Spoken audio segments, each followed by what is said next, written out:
Ci troviamo all'esterno del Lazzaretto Stanteria. Vi faccio vedere un po' di degrado.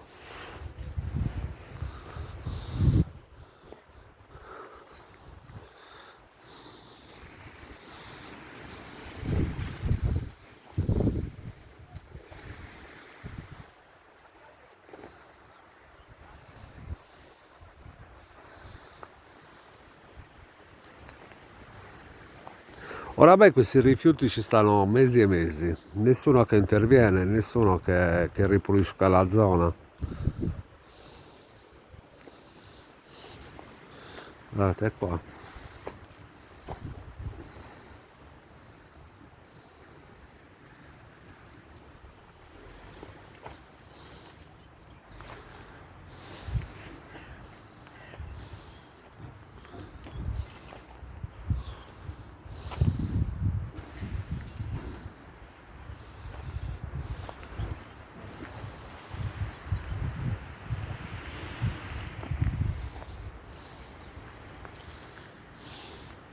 Per ora è tutto, vi saluto.